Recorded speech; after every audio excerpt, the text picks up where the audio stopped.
Bonjour et bienvenue à la grande édition de la télévision rwandaise. La première dame du Rwanda, Madame Jeannette Kagame, exhorte les jeunes à participer au développement du pays qui leur donne d'énormes opportunités de développement. La première dame s'est exprimée à l'occasion de cérémonies de collation de grade à l'école Green Hills de Kigali ce samedi. Le point avec Caritas Oueda.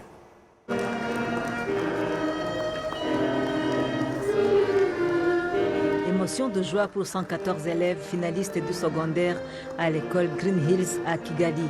Ils ont suivi les sciences, la technologie, l'économie et les lettres. Pour ces élèves, la satisfaction est totale au terme de leur parcours. Je suis très contente, ma famille est là, ils étaient contents aussi. Et j'aimerais remercier spécialement M. Vincent, car il a été là pour nous tous.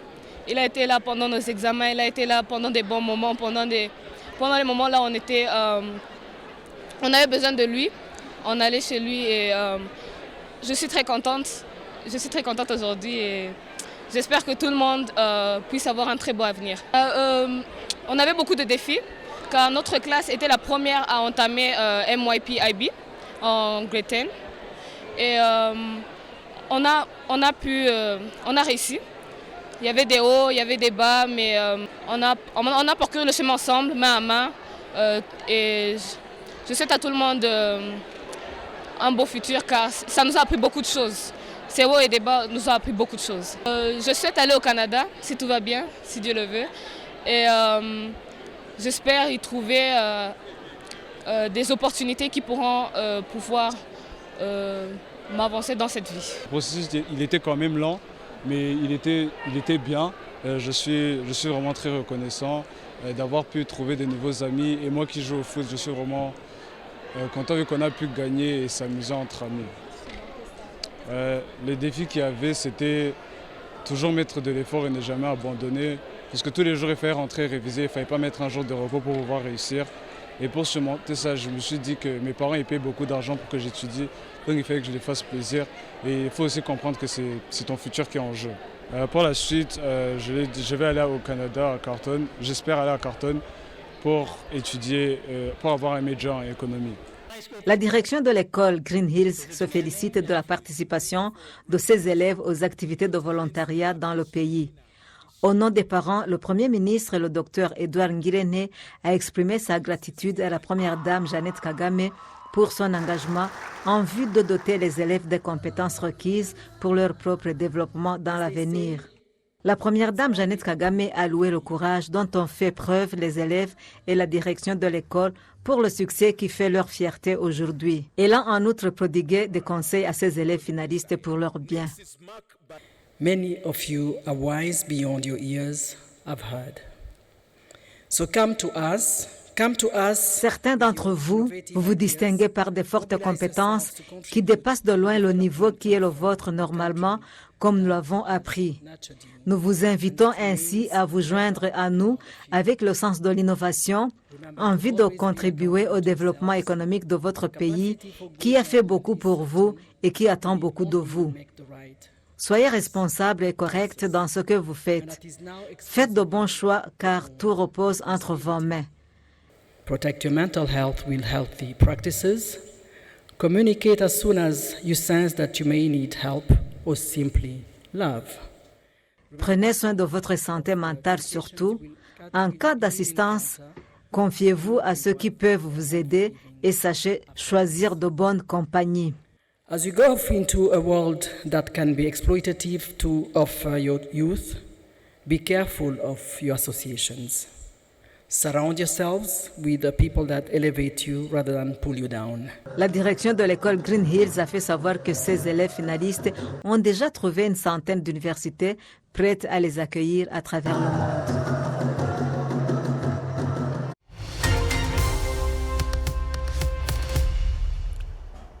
Les observateurs avisés estiment que les avancées spectaculaires enregistrées par le Rwanda ces 30 dernières années devraient faire taire ceux qui ne visent qu'à ternir l'image actuelle du Rwanda. Jean Damascène Maneshing nous en dit plus. Ils sont des dizaines de jeunes, membres de l'association Green Kea qui traitent les déchets ménagers qui viennent de partout dans la ville d'Orouillé, située à 130 km de Kigali, la capitale. Alain Christian Ruzindana nous explique comment débute cette opération. Quand les déchets arrivent aussi ici, on sépare les déchets, ceux qui sont organiques, déchets organiques et les déchets inorganiques. Les déchets organiques sont mis en indé pour le compostage. Et au bout de 60 jours, on est prêt à produire un compost qui est mis en sac et vendu. Et puis les déchets inorganiques, on sépare aussi les plastiques à part, les métaux à part, les cartons et autres choses à part. Et on les compacte et on les vend aux autres industries qui traitent et qui recyclent les déchets. L'éducation est un domaine qui révèle bien combien le Rwanda de ces 30 dernières années n'a rien de comparable avec celui des années antérieures. L'éducation est aujourd'hui inclusive. Même les personnes en situation de handicap étudient et nourrissent beaucoup de projets de développement, comme Jean-Pierre Bizamenimana qui vit au nord du Rwanda. Mes études à l'école maternelle, primaire et secondaire, je les ai faites avec détermination et je me suis intégré totalement. Pour le porte-parole adjoint du gouvernement du Rwanda, toute personne censée ne pourrait nier ces grandes réalisations qui font la fierté du Rwanda aujourd'hui. Les Rwandais qui vivent ici, et même les étrangers qui vivent ici, analysent aussi également ce qui est dit et le comparent par rapport à ce qu'ils vivent au jour le jour.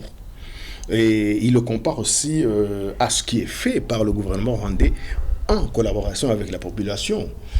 Tu ne vas pas nous dire que voilà, il n'y a pas d'hôpitaux, au Rwanda, alors que tu sais très bien que tu peux aller à Kanombe, à l'hôpital Faisal, à l'hôpital de Kigali, au centre-ville ou ailleurs dans le pays.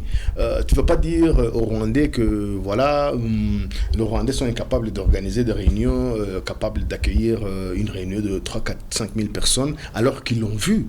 Tu ne vas pas dire qu'on n'a pas construit aujourd'hui 4-5 nouveaux stades de football, que le pays ne se développe pas, que tu vas dire affirmer que le pays ne se développe pas, alors que les Rwandais voient bien qu'il y a des choses qui sont en train d'être faites.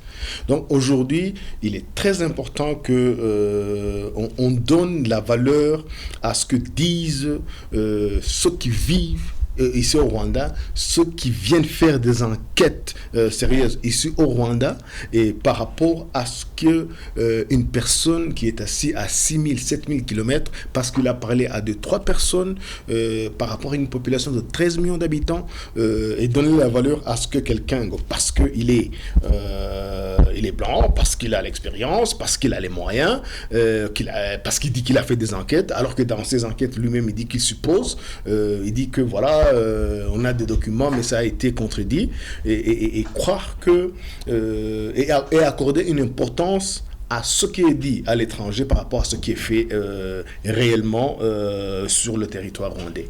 À côté des multiples réalisations du Rwanda à l'intérieur du pays, le Rwanda assiste d'autres pays africains confrontés aux défis sécuritaires. C'est le cas notamment du Mozambique, où le Rwanda a déployé des troupes qui, depuis 2021, ont permis à ce pays d'Afrique australe de faire face à la menace djihadiste qui avait mis à mal la vie de la population de la province de Cabo Delgado au nord du Mozambique. C'est aussi la République centrafricaine qui respire maintenant la paix avec le concours des forces rwandaises. L'association France Alumni au Rwanda et le club d'affaires français au Rwanda encouragent les jeunes rwandais à s'orienter vers les filières techniques et en exploitant toutes les opportunités offertes par le Rwanda, y compris la possibilité de poursuivre leurs études supérieures à l'étranger. Jean Damascène Manéchimé pour le reportage.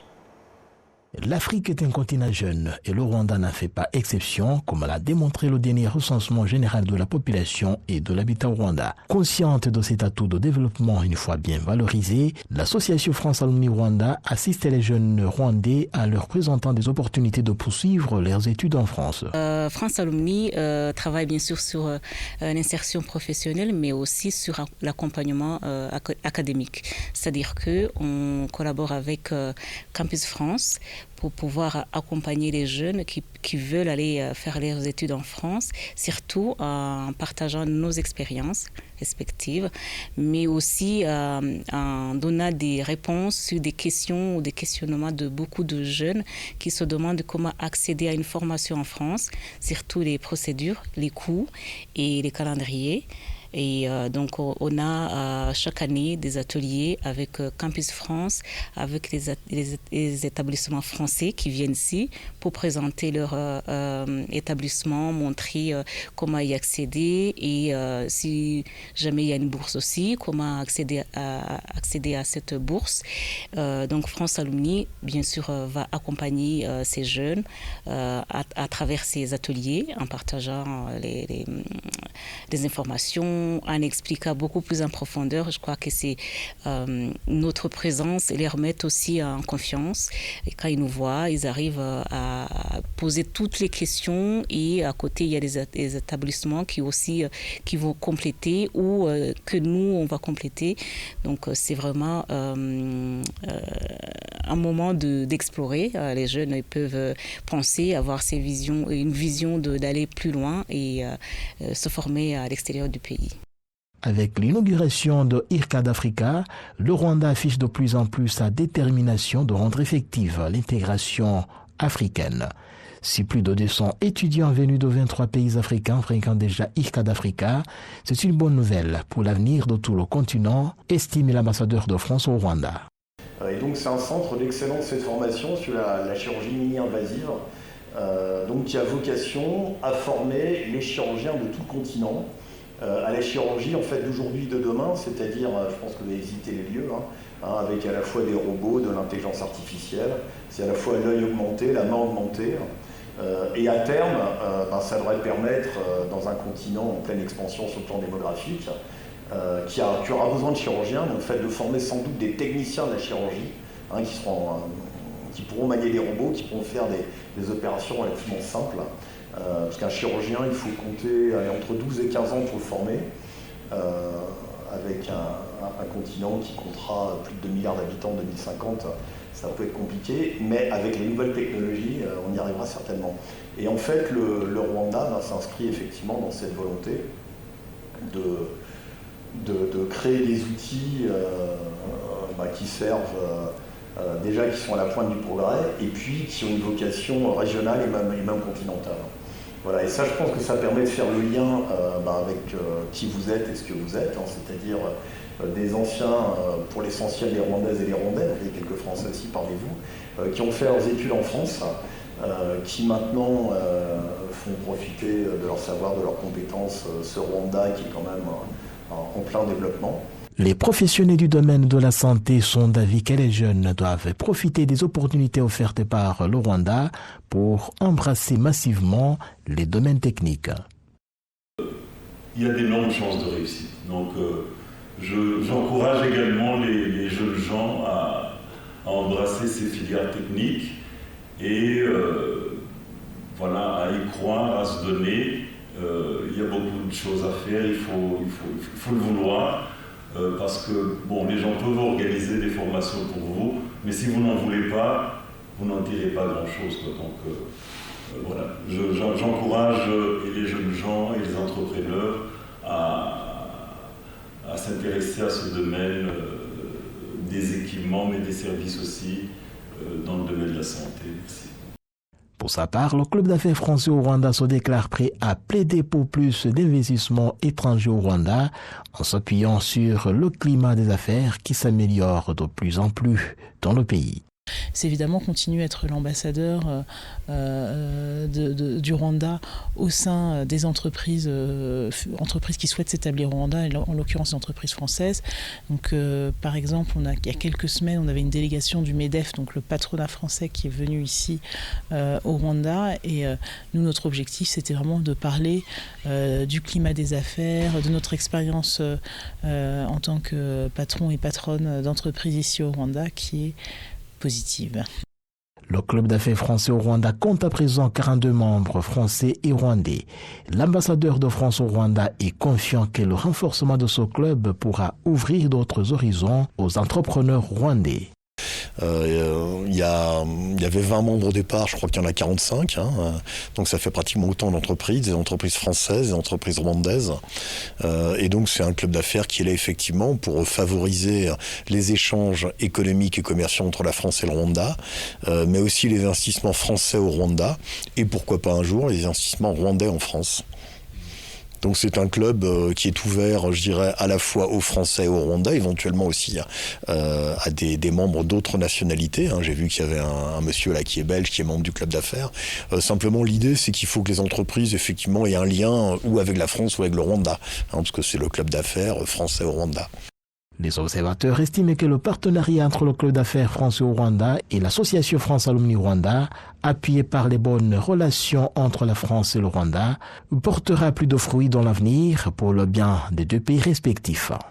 Jean Damascene Manishimwe pour la télévision rwandaise.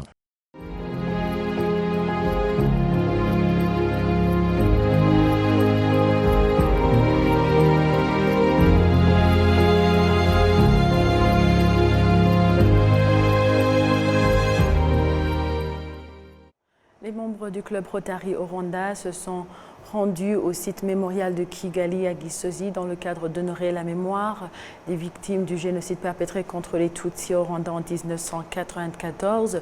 Ces membres donc sont autour de 400 000. Ils ont pour objectif de maintenir la paix, la réconciliation, la santé et l'éducation. Dans la 30e commémoration du génocide perpétré contre les Tutsis au Rwanda, nous sommes au studio avec Antoine Hagenimana. Bonjour. Bonjour. Merci d'avoir répondu à notre invitation. Merci beaucoup. Hier, vous avez présenté votre livre « Le chagrin de ma mère, un trésor caché sous une montagne ». Tout d'abord, je vous félicite pour le courage. Merci. Ce livre contient votre douleur et la douleur particulièrement de votre mère.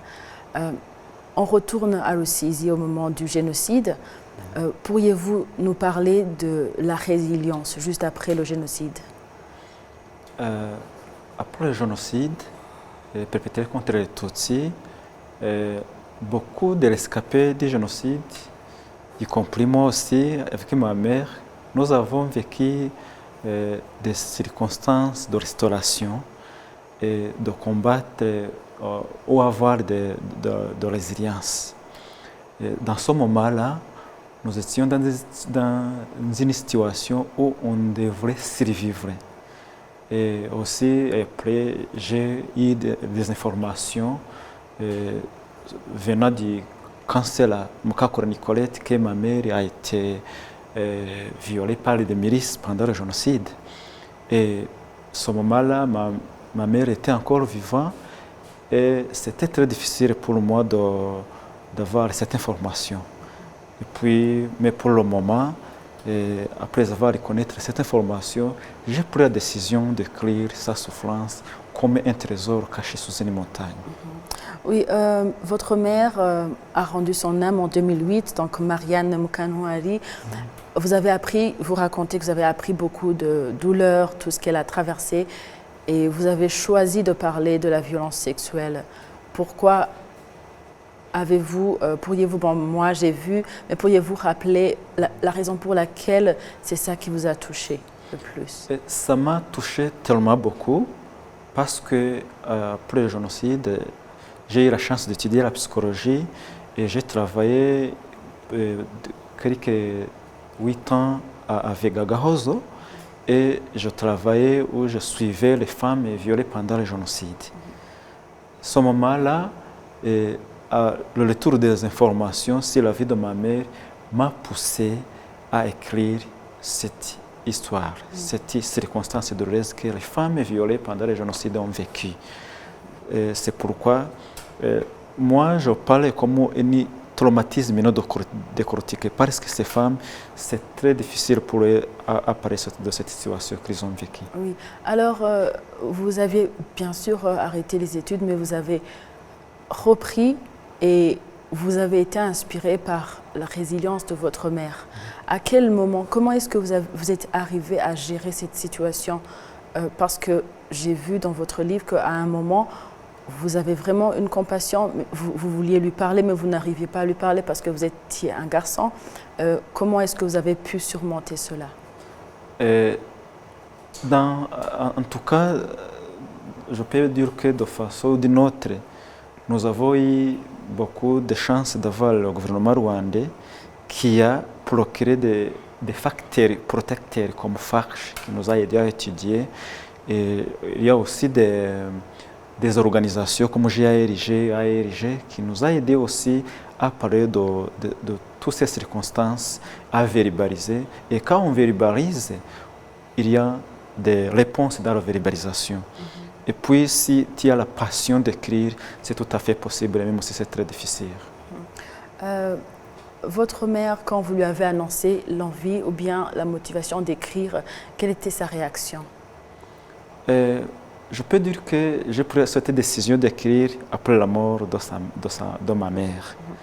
Et j'ai eu la chance d'avoir beaucoup de conseils des amis, des scientifiques. Et ils m'ont donné quelque chose d'avantage. Ils m'ont donné d'un appui d'une façon ou d'une autre. Dans votre livre, vous avez aussi parlé du fait que vous lui avez vraiment, à un moment, vous étiez libre, vous aviez le courage de lui poser des questions. Est-ce que quand vous étiez en train de rédiger votre livre,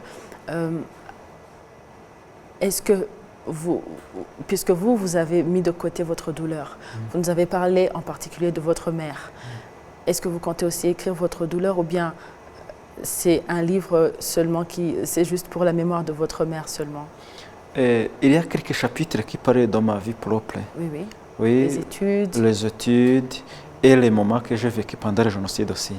Peut-être à paroisse d'Onkanga, comment j'ai vécu là, j'ai survécu.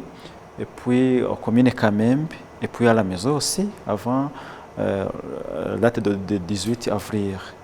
Et puis, pour parler de ma mère, c'est comme si c'est moi que je parlais aussi. Parce que c'est une douleur indéfinissable que je disais dans ce livre. Merci beaucoup. Pour terminer, quel message pourriez-vous donner? Moi, j'encourage tout le monde à lire ce livre puisque déjà vous avez sorti The Grief of My Mother. C'est déjà sorti en anglais, c'est pas encore, vous n'avez pas encore lancé le français, mais vous avez fait 2 versions. Ok, l'année passée, j'ai lancé le livre en français, Le chagrin de ma mère. Hier, au mémorial de Gisozi, j'ai lancé celle de l'anglais aussi. Alors, quel message pourriez-vous donner aux jeunes, puisque vous aviez 10 ans? Aujourd'hui, c'est un peu difficile de transmettre le message parce qu'il y a beaucoup de désinformation, beaucoup de messages de négationnistes. Quel message pourriez-vous donner aux jeunes qui nous écoutent maintenant, puisque eux, ils sont nés après le génocide? Ce que je peux dire aux jeunes, il y a des personnes qui ont toujours les idées génocidaires. Et puis, je peux dire que malgré tout, nos parents ont eu des circonstances purement douloureuses qu'ils peuvent nous transmettre. Pour le moment, on parle de traumatisme transgénérationnel. Le trauma secondaire ou transgénérationnel est possible. Il faut les connaître, il faut parler aux parents. Parce que il y a quelque chose qui peut survenir comme dépression, l'anxiété. Et j'incite les jeunes à lire tous ces livres et demander aussi des conseils en cas d'une maladie ou d'une certaine circonstance qui est de confusion. Merci beaucoup. Merci beaucoup. Merci pour avoir répondu à notre invitation. Merci. Dans un instant, on revient pour l'actualité internationale.